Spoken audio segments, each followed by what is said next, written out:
5ஆம் இடத்துல சனி பகவான் அமர்ந்திருக்காருன்னா அவர் இப்ப வக்கரப்படுகிறார். ஆகவே செவ்வாய் சனியுடைய பார்வை பெரிய நன்மைகளை.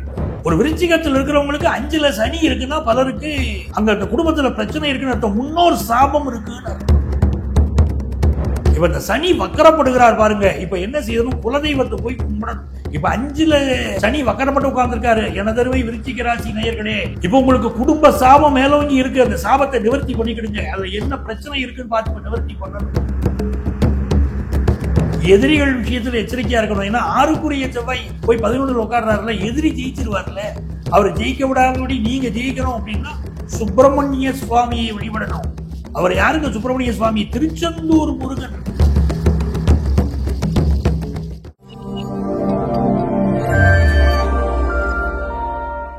கணேச சரணம் சரணம் கணேசா. உலகெங்கும் வாழும் விருச்சிக ராசி நேயர்களே, என் நெஞ்சம் நிறைந்த அன்பர்களே, உங்கள் அத்துணை பேருக்கும் உங்கள் ஆத்மார்த்த ஜோதிடர் நங்கநல்லூர் டாக்டர் பஞ்சநாதனின் அன்பு வணக்கங்கள், வாழ்த்துக்கள். விருச்சிக ராசி நேயர்களே, உங்கள் ராசிநாதனாக இருக்கக்கூடிய செவ்வாய் பகவான் வரக்கூடிய ஜூலை மாதம் 27ஆம் தேதி லாபஸ்தானத்துக்கு வரப்போற. மிகப்பெரிய வெற்றிகள் உங்களுக்காக காத்திருக்கு. உங்க ராசிக்கு 5ஆம் இடத்துல சனி பகவான் அமர்ந்திருக்கார். 5ஆம் இடத்துல சனி பகவான் அமர்ந்திருக்காருன்னா அவர் இப்ப வக்கரப்படுகிறார். ஆகவே செவ்வாய் சனியுடைய பார்வை பெரிய நன்மைகளை தரும். பொதுவாக ஒருத்தருடைய ஜாதகத்தில் 5லே சனி அமர்வது நல்லது இல்லை. அந்த சனி 2ஆம் இடத்தை பார்ப்பார். அப்ப அந்த ஜாதகத்துல குடும்ப தோஷங்கள் வெளிப்படும், முன்னோர்கள் தோஷங்கள் வெளிப்படும். ஒரு விருச்சிகத்தில் இருக்கிறவங்களுக்கு 5ல சனி இருக்குன்னா பலருக்கு அங்க அந்த குடும்பத்துல பிரச்சனை இருக்குன்னு அர்த்தம், முன்னோர் சாபம் இருக்குன்னு அர்த்தம். இவங்க தலைமுறையில சாபம் இருக்கு, தந்தை வழி குடும்பத்துல சாபம் இருக்கு. அது என்ன சாபம் இருக்குன்னு பார்த்து நிவர்த்தி பண்ணணும். இந்த 5ஆம் இடத்துல இருக்கக்கூடிய சனி 2ஆம் இடத்துல இருக்காருன்னா குடும்ப வாழ்க்கையில ஒரு குறைய இருந்துகிட்டு இருக்கும். இப்ப இந்த சனி வக்கரப்படுகிறார் பாருங்க, இப்ப என்ன செய்யணும், குலதெய்வத்தை போய் கும்பிடணும். விருச்சிக ராசிக்காரங்க மறக்காம செய்ய வேண்டிய விஷயம் குலதெய்வத்தை கும்பிடணும். நம்ம என்ன பண்ணுவோம், பக்கத்தில் உள்ள சாமியை கும்பிடுவோம், வெளியூருக்கு போயெல்லாம் சாமியை கும்பிடுவோம். ஆனா நம்ம குலதெய்வத்தை கும்பிடாம விட்டுருவோம்.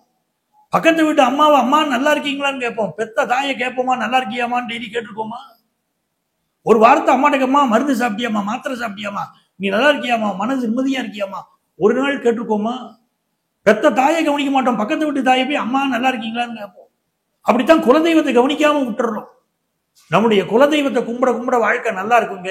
இப்ப 5ல சனி வக்கரப்பட்டு உட்கார்ந்துருக்காரு. எனதருமை விருச்சிக ராசி நேயர்களே, தயவு செய்து சொல்கிறேன், உங்க ஜாதகத்தை எடுத்துக்கிட்டு நேரா வாங்க. இப்ப உங்களுக்கு குடும்ப சாபம் மேலோங்கி இருக்கு, அந்த சாபத்தை நிவர்த்தி பண்ணிக்கிடுங்க. அதுல என்ன பிரச்சனை இருக்குன்னு பார்த்து நிவர்த்தி பண்ணணும். இப்ப நிவர்த்தி பண்ணலைன்னா எப்ப நிவர்த்தி பண்றது? கோச்சாரத்துல சனி வக்கரப்பட்டு உட்கார்ந்து இருக்கு 5ஆம் இடத்துல. குடும்ப சாபத்தை நிவர்த்தி பண்றதுக்கு அருமையான நேரம் இது. அது என்ன சாபம் பார்த்து நிவர்த்தி பண்ணிருங்க. இப்ப சனி போய் 5ல உட்கார்ந்து இந்த நேரத்துல இப்ப நிறைய பேருக்கு ஹெல்த் இஷ்யூவோட வந்துகிட்டு இருக்கிறீங்க. விருச்சிக ராசி அன்பர்கள், என்னை சந்திக்க வரக்கூடிய அன்பர்கள் பல பேர் சொல்றீங்க ஹார்ட் ப்ராப்ளம் இருக்குங்க அப்படின்னு வரீங்க, திடீர் பிரச்சனையா இருக்குங்க அப்படின்னு சொல்லிட்டு வரவங்க பல பேர் இருக்கீங்க. உண்மைதானே? கடந்த 2 ஆண்டுகளாகவே பலருக்கு ஹெல்த் இஷ்யூ இருந்துச்சு. இப்ப 5ல சனி இருக்கும்போது 4ல ராகு உட்கார்ந்து இருக்கு பாருங்க. அப்ப நெஞ்சகம் சம்பந்தப்பட்ட நோய்கள் உண்டு. நான் வர ஆரம்பத்திலேயே சொல்லியிருக்கேன், பலர் வரிசையா வரீங்க, ஹார்ட் ப்ராப்ளம் வரீங்க. இப்ப குடும்ப தோஷம் வேற கலந்துக்கிடுச்சுன்னா என்ன பண்றது? இப்ப 5ல உள்ள சனி, லாபத்தில் இருக்கக்கூடிய செவ்வாய் ஒன்றை ஒன்று பார்க்கிறார்கள். இதுல ஆறுதல் என்ன தெரியுமா? நம்ம ராசி அதிபதி லாபத்துல உட்கார்ந்தது பெரிய விஷயம். நல்ல சொத்து வாங்குற யோகம். இந்த காலகட்டத்தில் பழைய சொத்து வாங்கணும், புது சொத்தை வாங்கிடக்கூடாது. பழைய சொத்து வாங்குறது தான் நன்மையை தரும். அதே மாதிரி மூத்த சகோதரனோட இப்ப பங்காளி சண்டை பிரச்சனையெல்லாம் வர ஆரம்பிக்கும். சகோதர உறவுல சொத்து சம்பந்தமான பிரச்சனை வந்துகிட்டு இருக்கும் விருச்சிக ராசிக்காரங்களுக்கு. அது மறுக்க முடியாது. அலுவலகத்தில் ஒரு பதவி சம்பந்தமாக ஒரு சிக்கல் இருக்கும். ஒரு மறைமுக எதிரி நம்மளை ஆபீஸ்ல போட்டு வாட்டி எடுப்பான். நம்ம இல்லாத நேரமெல்லாம் போட்டு விடுவான் நம்மளை பத்தி.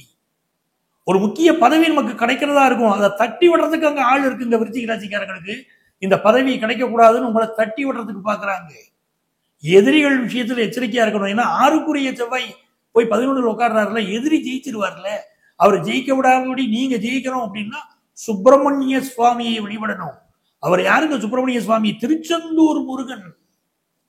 திருச்செந்தூர் முருகன் வழிபாடு செய்யணும். டெய்லி தினந்தோறும் பால் இருக்கு பாருங்க, இளம் சூட்டுல பால், கொஞ்சம் சக்கரை போட்டு ஒரு ஏலக்காய் போட்டு முருகனுக்கு படைக்கணும். முருகா ஓடி வந்து உதவி செய்ப்பான திருச்செந்தூர் முருகன் ஓடி வந்து உதவி செய்வதில் வல்லவன். அதுவே உங்களுக்கு புதிய சொத்துக்கள் சேரும். ஆபீஸ்ல ப்ரமோஷன் கிடைக்க தடைகள் உண்டு. தடையை நீக்கிக்கிட்டு முருகன் அருளால் ப்ரமோஷன் வாங்குவீங்க, ப்ரமோஷன் பெறுவீங்க. அப்படிப்பட்ட யோகம் உண்டு. ரொம்ப நாளா குழந்தை பாக்கியம் இல்லாதவங்க, உங்க ஜாதகத்தில் இருக்கக்கூடிய தோஷத்துக்கு பரிகாரம் பண்ணிக்கிறதுக்கு அற்புதமான நேரம். பரிகாரத்தை பண்ணி குழந்தை பாக்கியம் பெற்றுக்கிட முடியும். அதே மாதிரி இப்போ கார்டியர் வாஸ்குலர் சர்ஜன், இவங்களுக்கெல்லாம் நல்ல பெயரும் புகழும் கிடைக்கும். இந்த காலகட்டம் உங்களுக்கு நரம்பு சம்பந்தப்பட்ட படிப்புகள் படிப்பதற்கு பல மாணவர்களுக்கு வாய்ப்புகள் உருவாகும். அரசியல்வாதிகளுக்கு உடல்நல பாதிப்புகளோ எதிரிகளினால் தொந்தரவோ ஏதாவது ஒன்று விருச்சிக ராசிக்காரங்களுக்கு இப்ப இருக்கும். ஏன்னா ராசி அதிபதியை வக்கரச்சனி பார்க்கிறாரு. உங்கள் பதவிக்கு வேட்டு வைக்கக்கூடிய முயற்சி விருச்சிக ராசி அரசியல்வாதிகளுக்கு இப்ப அமையும்.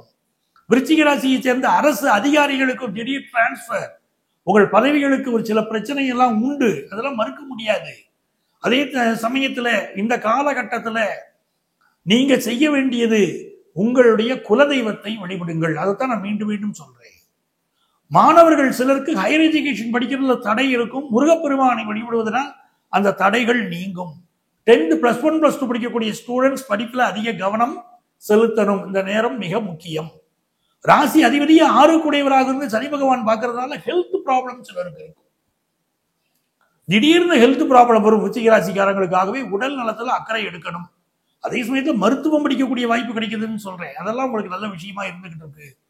அப்போ இந்த நேரத்துல நீங்கள் செய்யக்கூடிய தெய்வ வழிபாடுகள் உங்களுக்கு வெற்றியை தரும். பிசினஸ் பண்ணிக்கிட்டு இருக்கிறீங்க, பிசினஸ்ல உடனிருந்தே ஒருவர் உங்களை கெடுக்க போறாரு. உடனிருந்தே ஒருவர் கெடுக்க போறாரு, அதை புரிஞ்சுக்கிடுங்க. உங்களுக்கு வியாபார ஆசையை காட்டி, பண ஆசையை காட்டி, நம்பிக்கை துரோகம் செய்வதற்கு, நம்பிக்கை மோசடி செய்வதற்கு ஒரு மனிதர் மட்டுமல்ல, ஒரு கும்பலே காத்திருக்குங்க. ஒரு கும்பலே. எச்சரிக்கையா இருங்க விருச்சிக ராசிக்காரங்க. புதுசா பிசினஸ் பண்றேன்னு யார் வந்தாலும், இந்த பிசினஸ்ல இவ்வளவு பணம் போட்டா அவ்வளவு பணம் வரும்னு குறுக்கு வார்த்தைகளை சொல்லி, குறுக்கு வழியை சொல்லி, ஆசை வார்த்தைகளை காட்டி நான் ஏமாந்து போயிடாதீங்க. அதே மாதிரி ஆன்லைன் மோசடியில மாட்டிக்கொள்ளக்கூடிய வாய்ப்பு விருச்சிக ராசிக்காரங்களுக்கு உண்டு. எச்சரிக்கையா இருங்க. உங்கள் துன்பங்கள் தீர திருச்செந்தூர் முருகனை வழிபடுங்கள். உங்கள் அத்தனை பேருக்கும் உங்கள் ஆத்மார்த்த ஜோதிடர் நங்கநல்லூர் டாக்டர் பஞ்சநாதனின் அன்பு வணக்கங்கள், வாழ்த்துக்கள்.